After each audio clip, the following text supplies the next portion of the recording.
Ωραία, θα αλλάξουμε τελείως θέμα τώρα. Τις εκδηλώσεις για τον εορτασμό των ελευθεριών της Χαλάστρας στις 22 Οκτωβρίου θα τιμήσει φέτος με την παρουσία του ο πρόεδρος της Δημοκρατίας Προκόπης Παυλόπουλος, μετά από πρόσκληση του Δημάρχου Δέλτα, του κυρίου Ευτήμη Φωτόπουλου, ο οποίος είναι εδώ μαζί μας. Να τον δω, να τον καλωσορίσω. Καλώς ήρθατε. Καλημέρα σε εσάς και στους φίλους που μας παρακολουθούν. Καλώς ήρθατε. Ο πρόεδρος της Δημοκρατίας θα αποκαλύψει αναθηματική στήλη για την προσφορά των κατοίκων της Χαλάστρας στην απελευθέρωση της Θεσσαλονίκης και θα ανακηρυχθεί επίτιμος δημότης από το Δημοτικό Συμβούλιο του Δήμου Δέλτα. Δώστε μας λίγο το παρασκήνιο όλης αυτής της πρωτοβουλίας.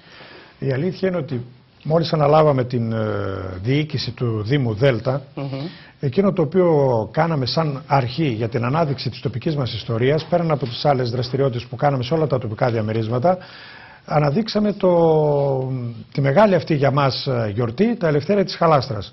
Και πέρυσι στο συνεδριακό μας κέντρο και μετά στο Μυγδόνιο αθλητικό μας κέντρο κάναμε μια μεγάλη εκδήλωση και τιμήσαμε τους απογόνους αυτών των ανθρώπων που με την αναθηματική μας πλάκα μεθαύριο με τον πρόεδρο της Δημοκρατίας θα ανακαλύψουμε και θα δώσουμε στους χαλαστινούς και σε όλους τους ανθρώπους που θα περνάνε από εκεί να δουν τι ακριβώς έγινε εκείνο το βράδυ. Αυτό θέλουμε να ξέρουμε. Τι ακριβώς συνέβη θα σας πω αμέσως. Αμέσως μετά λοιπόν από αυτή τη διαδικασία που είχε πάρα πολύ κόσμο και είχε πάρα πολύ συναίσθημα και πάρα πολύ φόρτιση για όλους αυτούς τους ανθρώπους που συμμετείχαν, πήραμε μια μεγάλη απόφαση να αναδείξουμε ακόμη περισσότερο αυτό το γεγονός. Ορίσαμε λοιπόν μια επιτροπή η οποία ξεκίνησε να κάνει καταγραφή όλων των γεγονότων, όχι αυτά μόνο που μας λέγανε οι παππούδες μας και οι γιαγιάδες μας, αλλά αυτά που έχει ο ελληνικός στρατός. Δηλαδή με στοιχεία και όχι να λέμε επειδή κάποιον αρέσει ότι κάναμε αυτό και επειδή το κάναμε εμείς είναι καλό ή κάτι άλλο. Με στοιχεία λοιπόν. Και σε αυτή την προσπάθεια καλέσαμε και τον πρόεδρο της Δημοκρατίας, ο οποίος αποδέχτηκε με χαρά την πρόσκλησή μας να συμμετέχει, έτσι ώστε αυτό που βλέπουμε αυτή την ώρα, αυτό το οποίο έκαναν τότε οι Χαλαστρινοί, πραγματικά είναι μια μικρή αλλά ουσιαστική παρέμβαση στην μεγάλη ιστορία της απελευθέρωσης της Μακεδονίας και της πόλης μας. Είναι καθοριστική σημασία. Ακριβώς. Διότι μετά τη μεγάλη μάχη που έγινε στα Γιαννιτσά, όπου εκεί οι Τούρκοι δώσανε όλες τους τις δυνάμεις γιατί θεωρούσαν τα Γιαννιτσά σαν ιερή πόλη για αυτούς, μετά λοιπόν την νικηφόρα μάχη των ελληνικών στρατευμάτων προχωρήσαν και φτάσαν μέχρι τη Χαλάστρα. Διότι οι Τούρκοι φεύγοντας καταστρέψαν όλες τις γέφυρες του ποταμού Αξίου. Φτάνοντας λοιπόν στη Χαλάστρα μετά από 500 χρόνια οι κάτοικοι αυτοί της περιοχής, από το Άδεντρο, από τη Βραχιά, από τα Κείμηνα και από τη Χαλάστρα, υποδέχτηκαν με τις ελληνικές σημαίες και με το τραγούδι του εθνικού μας ύμνου τους απελευθερωτές Έλληνες στρατιώτες. Δυστυχώς όμως το μηχανικό του ελληνικού στρατού ήταν ακόμα στην Κοζάνη και δεν μπορούσε να έρθει να κατασκευάσει γέφυρες στον ήδη πλημμυρισμένο Αξιό, ο οποίος είχε 2 βραχίονες. Οι 2 βραχίονες λοιπόν αυτοί ήταν αδύνατον να περαστούν με κανονικές συνθήκες. Ο βουλγαρικός στρατός ήταν ήδη στο Δερβένι και κατέβαινε προς την πόλη. Ο στρατός μας, μην μπορώντας να κάνει κάτι άλλο, άκουσε τους Χαλαστρινούς οι οποίοι είπανε δώστε μας τη δυνατότητα να σας βοηθήσουμε. Με τον κύριο Γιώργο τον Ταλικάρο πρωτεργάτη και με όλους τους άλλους μαζέψαν όλες τις πλάβες, όλες τις βάρκες τους δηλαδή, γιατί η Χαλάστρα ήταν ψαρότοπος και εξακολουθεί ακόμα να έχει μυδοκαλλιεργητές και ψαράδες. Έδωσαν λοιπόν όλοι τους την περιουσία. Αυτό που βλέπετε επίσης είναι πολύ σημαντικό. Τα άλογα, τα σκοινιά, τα καρφιά, τους μαστόρους, τις βάρκες τους, ό,τι είχαν και δεν είχαν. Να σας πω ένα χαρακτηριστικό παράδειγμα. Εδώ βλέπω ότι έχουν φτιάξει μια αυτοσχέδια γέφυρα. Ακριβώς αυτό είναι, αυτοσχέδια γέφυρα. Από πόρτες, από πόρτες, από παράθυρα, από βαρέλια, από τα ψέλια που είχαν νερά, λάδια, ό,τι, κρασιά, ό,τι είχαν. Θα σας πω ένα χαρακτηριστικό παράδειγμα. Τότε υπήρχαν τα πηγάδια που βγάζαν νερό. Για να ρίξει τον κουβά μέσα υπήρχε σκοινή. Ακόμα και αυτά τα σκοινιά τα κόψαν για να τα δώσουν να χρησιμοποιηθεί για να γίνει αυτό το πράγμα το οποίο βλέπουμε τώρα, αυτή η αυτοσχέδια γέφυρα. Καταφέραν λοιπόν με πολύ κόπο να κάνουν αυτές τις 2 γέφυρες όπου πέρασε ένα κομμάτι, ένα τμήμα του ελληνικού στρατού και στρατοπέδευσε στο Τέκελη, στη Σύνδο. Εκεί ακριβώς που είναι σήμερα ο σιδηροδρομικός σταθμός. Προπορευόμενο ουσιαστικά. Προπορευόμενο, γιατί δεν μπορούσε το άλλο να περάσει εύκολα. Αυτά πρέπει να τα λέμε. Δεν μπορούσε να περάσει από αυτές τις αυτοσχέδιες γέφυρες, όπου το ποτάμι ήταν ορμητικό και πάρα πολλά τα νερά, παρά μόνο ένα μικρό τμήμα. Εμείς ο στόχος του βασιλιά και των στρατηγών του ήταν να μπει έστω ένα μικρό τμήμα στην πόλη, για να αποδείξει στους Βουλγάρους ότι οι Έλληνες είναι ήδη μέσα.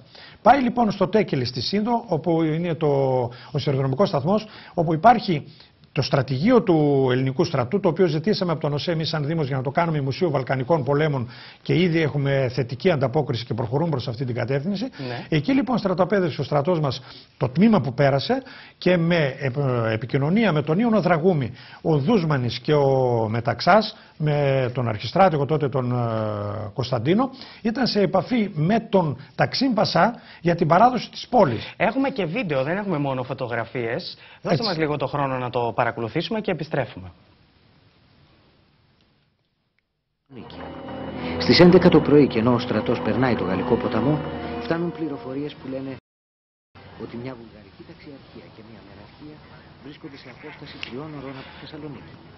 Λοιπόν, είδαμε το σχετικό πλάνο, κύριε Φωτόπουλε, να περνάει ο ελληνικός στρατός την αυτοσχέδια αυτή γέφυρα, και νομίζω ότι τώρα βλέπουμε και το σπίτι για το οποίο ξεκινήσατε να συζητάτε, σε σχέση με την παράδοση της Θεσσαλονίκης. Ήταν ο σταθμός, τον οποίο, όπως είπα και πριν, ζητήσαμε από τον ΟΣΕ και ανταποκρίθηκε άμεσα για να το κάνουμε μουσείο. Εκεί έγιναν οι διαπραγματεύσεις. Εκεί έγιναν οι διαπραγματεύσεις και εκεί έμαθε ο βασιλιάς, ο αρχιστράτηγος, εκεί έμαθε ότι ο Ταξίμ Πασάς παραδίδει επιτέλους την πόλη της Θεσσαλονίκης στους Έλληνες, με το εξής απόθεμα.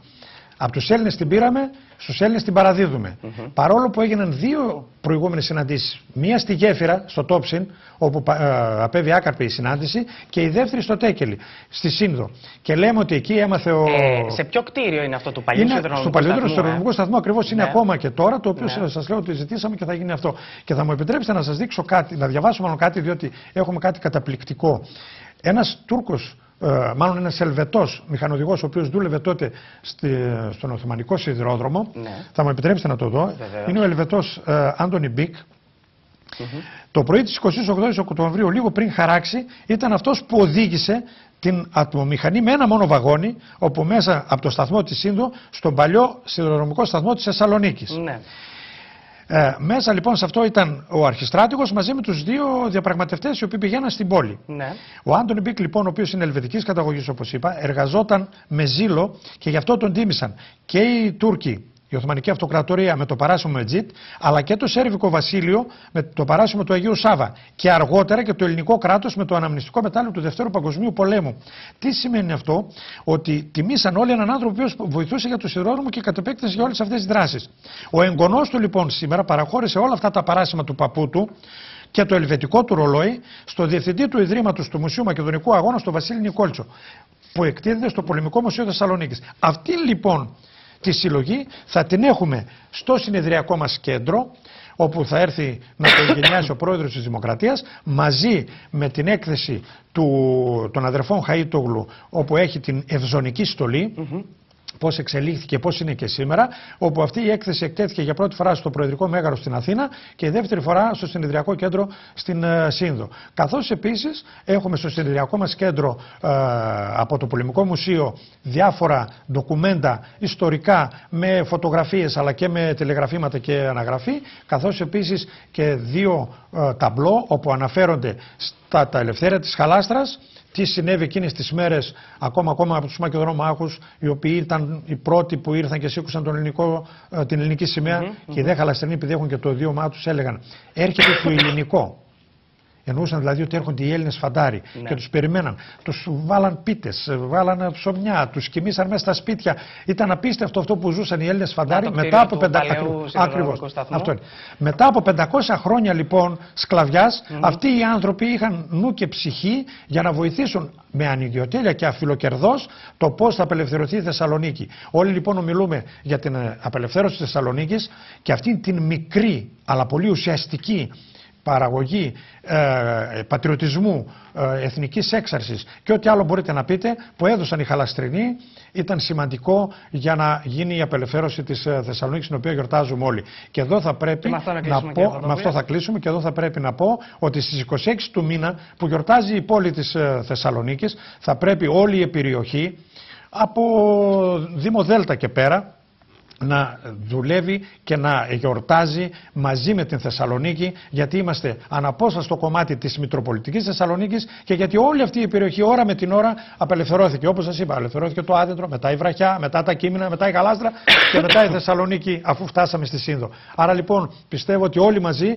μπορούμε να δούμε ακόμα και αυτή τη γιορτή να την έχουμε όλοι μαζί. Πλούσιες και πολύ ενδιαφέρουσες εκδηλώσεις λοιπόν στην Χαλάστρα και όχι μόνο, στην ευρύτερη περιοχή.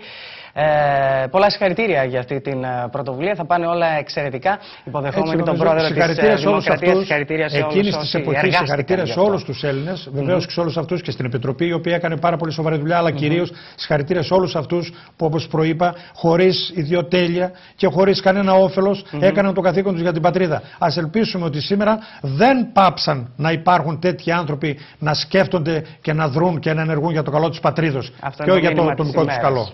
Να είστε καλά, κύριε Φωτόπουλε. Εγώ σας ευχαριστώ πάρα πολύ. Λοιπόν, κυρίες και κύριοι, κάπου εδώ φτάσαμε στο τέλος και της σημερινής μας εκπομπής. Το ραντεβού μας πια αύριο.